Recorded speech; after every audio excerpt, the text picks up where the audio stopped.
Olá, meu querido, olá, minha querida. Sejam todos muito bem-vindos aqui no nosso canal Universo da Mulher. Aqui é a sua amiga e sua irmã Anita Castro e nós estamos começando mais uma partilha dos estudos da obra de André Luiz. Nós estamos vendo aqui o segundo livro da série sobre a vida no mundo espiritual, que é o livro Os Mensageiros. E hoje nós vamos ver o capítulo de número 41, que vem sob o título Entre Árvores. Mas antes de nós iniciarmos, convido a todos para que não esqueçam de curtir logo agora no início esse vídeo, para que nós possamos espalhar o bem que temos recebido com outras pessoas, porque o algoritmo, quando nós curtimos aqui, entende que é bom para nós e espalha também com essas outras pessoas que vêm então aproveitar das bênçãos que nós também temos recebido. Então me auxilie, ok? Já curta agora para não esquecer de curtir depois. Vamos então à nossa leitura e posteriormente eu trago breves comentários. André Luiz nos diz o seguinte: decorridos alguns minutos, atingíamos pequena propriedade rural povoada de arvoredo acolhedor. Laranjeiras em flor perdiam-se de vista. Bananeiras estendiam-se em leque, enquanto o goiabal de longe semelhava-se a manchas fortes de verdura. A relva macia convidava ao descanso, e o vento calmo passava de leve sussurrando alguma coisa através da folhagem. Então, meus queridos, para nós recordarmos um pouquinho, no último capítulo que nós partilhamos, eles estavam então, Aniceto, Vicente e o nosso amigo André Luiz, se dirigindo a um local para descanso. E aqui eles estão indo então em direção a esse local maravilhoso entre árvores para receber as bênçãos da natureza, ok? Então vamos continuar a leitura para nós vermos como foi essa graça maravilhosa que eles receberam ali do poder divino. André Luiz continua nos dizendo: Aniceto respirou a longos haustos e falou: os desencarnados, embora não se fatiguem como as criaturas terrestres, não prescindem da pausa de repouso. Em geral, nossas operações à noite são ativas e laboriosas. Apenas 1/3 dos companheiros espirituais em serviço na crosta conserva-se em atividade diurna. E notando-nos a curiosidade justa, sentenciou: aliás, isto é razoável. O dia terrestre pertence com mais propriedade ao serviço do espírito encarnado. O homem deve aprender a agir testemunhando compreensão das leis divinas.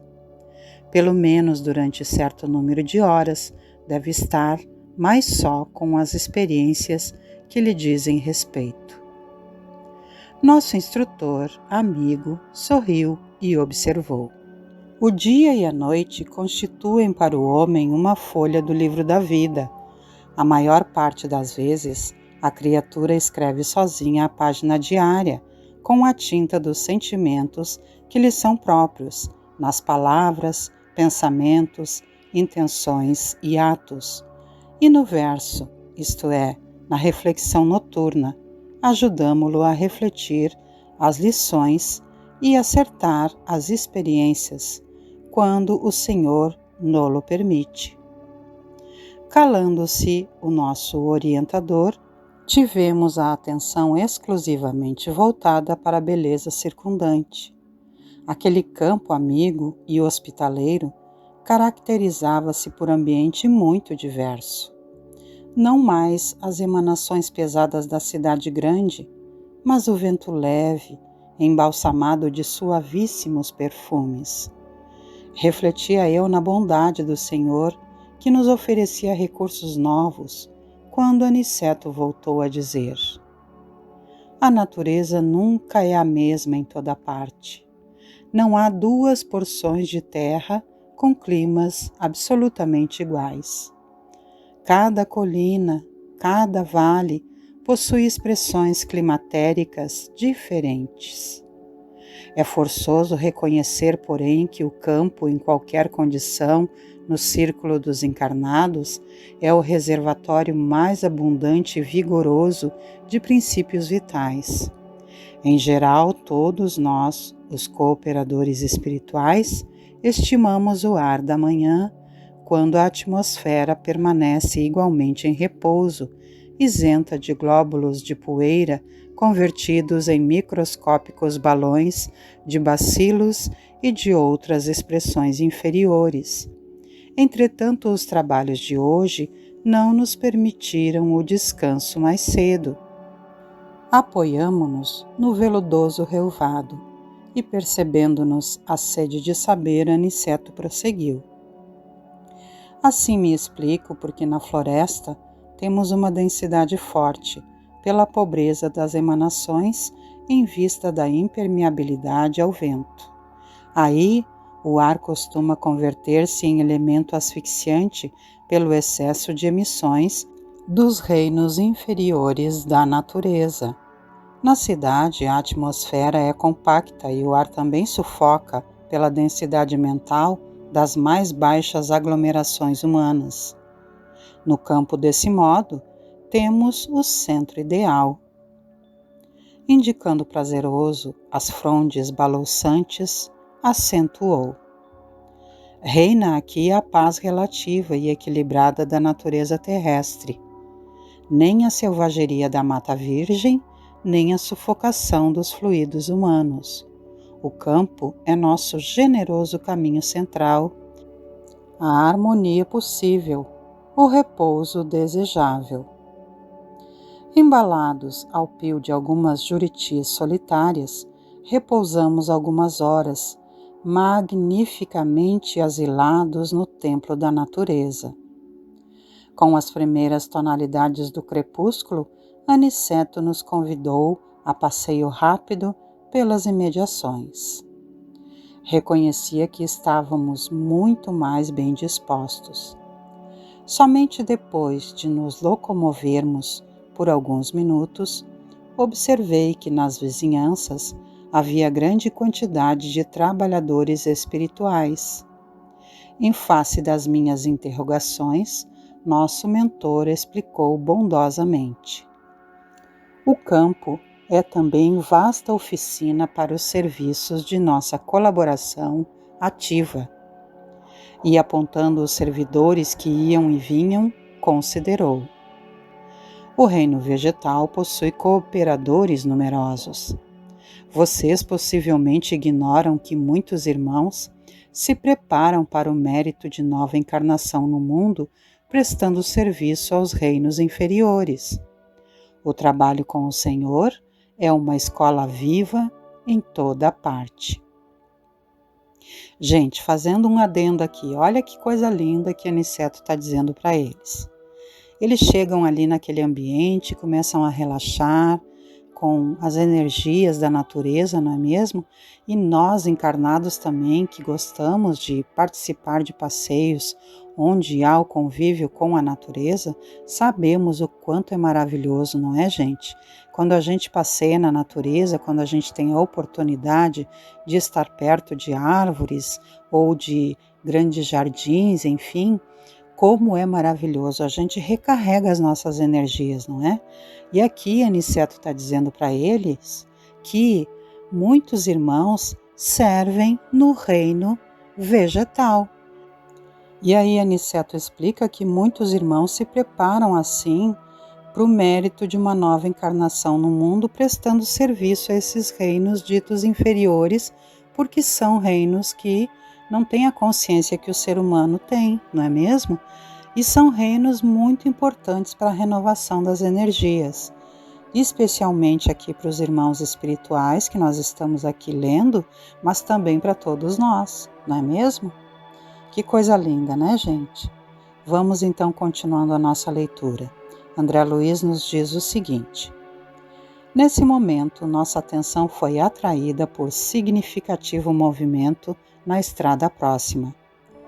Dirigimo-nos para lá, seguindo os passos de Aniceto, que parecia adivinhar o acontecimento. Observei então um quadro interessante. Um homem jazia por terra numa poça de sangue, ao lado de pequeno veículo sustentado por um moar impaciente, dando mostras de grande inquietação.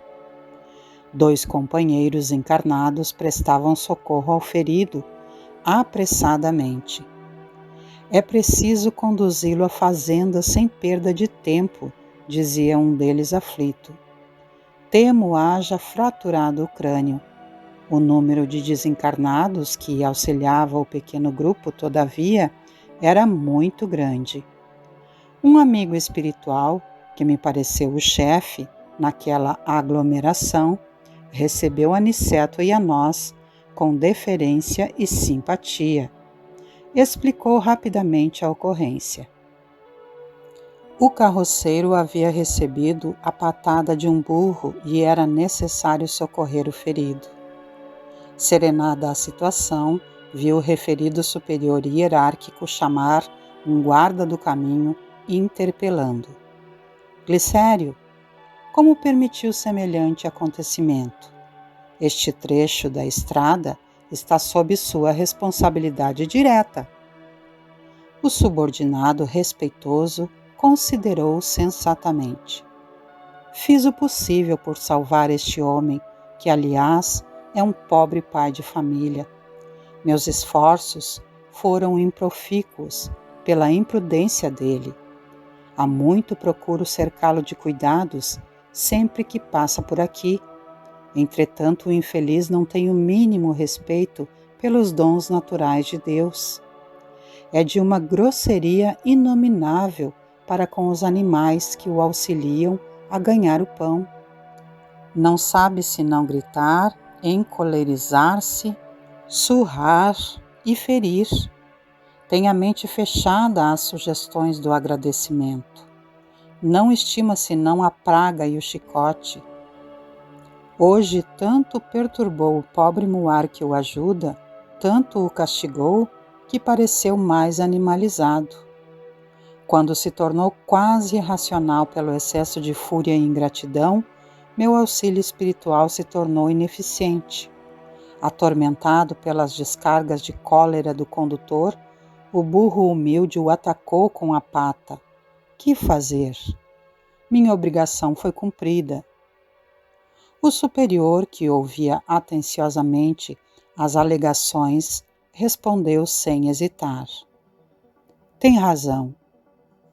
E como dirigisse o olhar a Aniceto, desejando aprovação, nosso orientador afirmou: auxiliemos o homem quanto esteja em nossas mãos. Cumpramos nosso dever com o bem, mas não desprezemos as lições. Esse trabalhador imprudente foi punido por si mesmo. A cólera é punida por suas consequências. Ao mal, segue-se o mal. Se os seres inferiores, nossos irmãos, no grande lar da vida, nos fornecem os valores do serviço, devemos dar-lhes, por nossa vez, os valores da educação. Ora, ninguém pode educar odiando, nem edificar algo de útil com a fúria e a brutalidade. E indicando o grupo que conduzia o ferido a uma casa próxima, concluiu imperturbável. Como homem comum, nosso pobre amigo sofrerá muitos dias, chumbado ao leito. Entre as aflições dos familiares, demorar-se-á um tanto a restabelecer o equilíbrio orgânico, mas como espírito eterno, recebeu agora uma lição útil e necessária. Altamente surpreendido, reparei na grande serenidade do nosso orientador e comecei a compreender que ninguém desrespeita a natureza sem o doloroso choque de retorno a todo tempo. Que linda essa conclusão, não é, gente? Então, o que nós estamos aprendendo aqui? Esse homem que ia ali sendo conduzido por um moar, por um burrinho, não é? Um bichinho ali de carga, ele maltratava esse animal e todos os animais que lhe ajudavam, o que aconteceu com ele? Ele judiou tanto, maltratou tanto o pobre do burrinho, que o burrinho, indignado e também recebendo toda aquela carga de energia vibracional densa do seu condutor, deu uma patada nele, atirou ele longe e machucou ele. Por quê? Porque nós, meus queridos, sempre recebemos aquilo que doamos, não é? Olha o que o André Luiz conclui aqui esse capítulo nos dizendo, que ele reparou na grande serenidade do orientador e começou a compreender que ninguém desrespeita a natureza sem ter o doloroso choque do retorno. E isso a todo tempo, não é? Aquilo que nós damos, nós recebemos. Os animaizinhos, eles estão, aqueles que estão servindo, como por exemplo aqui o burro ou o cavalo, são animais abençoados, que vêm ajudar a auxiliar o homem nos seus trabalhos. Mas precisam ser educados, com gentileza e com gratidão, gente. Nós não podemos ser grosseiros com os animais, quer sejam os moares, quer sejam os cavalos, quer sejam quaisquer outros animais, não é? Os nossos animaizinhos domésticos, para nós que amamos os animais, são nossos filhinhos. Eu tenho o meu Sebastian, que é o meu gatinho lindo, que eu amo de paixão. Eu e meu esposo amamos ele como um filho, o tratamos como um filho, o respeitamos, o amamos, cuidamos dele. E assim deve ser com toda a natureza. Nós não podemos destratar os animaizinhos, maltratar, judiar deles, que era o que esse homem estava fazendo. Então ele estava recebendo aquilo que ele tinha dado, não é? E aí, como espírito, ele recebeu uma lição útil e necessária. E como homem, então, ele ia ficar ali, como disse aqui o nosso amigo, chumbado ao leito, entre as aflições dos familiares que estavam ali acompanhando o caso dele. Então, gente, é uma lição muito importante para nós aprendermos, não é mesmo? Nós vimos então a importância da renovação das energias através da natureza e vimos também a importância sobre cuidarmos dos nossos irmãos menores, que são os animaizinhos, que eles precisam ser respeitados e amados sempre, não é mesmo? Assim, então, vamos concluindo o nosso capítulo de hoje, meus queridos e minhas queridas. Espero que vocês tenham gostado desse estudo de hoje, que nós possamos refletir com profundidade sobre o que aprendemos e sobre o que revisamos aqui, e que nós possamos, então, continuar nos encontrando sempre todas as segundas-feiras às 19 horas para fazermos juntos o ESG, Estudo Sistematizado da Doutrina Espírita, todas as quartas-feiras às 21 horas para fazermos o Evangelho no Lar, convidando Jesus e toda a sua comitiva espiritual a abençoar os nossos lares, todas as quintas-feiras às 18h30 para nos encontrarmos e fazermos juntos os estudos da obra de André Luiz, e todas as sextas-feiras às 18 horas a partir do momento do passe, sob direção da nossa querida amiga e benfeitora espiritual Maria da Soledade, reunida com todos os amorosos benfeitores, todos eles a serviço de Jesus, para nos ofertarem o passe e a renovação das nossas energias. Assim sendo, com uma singela, mas muito sincera oração, me despeço de vocês, desejando que Deus, nosso Pai querido, que Jesus, nosso amigo e nosso mestre sincero e fiel, que Maria Santíssima, nossa mãezinha muito amorosa, e que os nossos benfeitores espirituais continuem todos conosco sempre, como eles sempre fazem, nos estimulando ao bem e ao crescimento espiritual, e que nós, com boa vontade, com dedicação, com estudo, com empenho e com prática daquilo que temos aprendido de bom no nosso dia a dia, possamos prosseguir os caminhos para a nossa evolução e para o bem de todos que nos rodeiam. E que assim seja e assim se faça. Deixo um grande beijo no coração de todos e me despeço. Até mais, meus queridos e minhas queridas. Que haja sempre em nossos caminhos muita paz e harmonia. Tchau, tchau.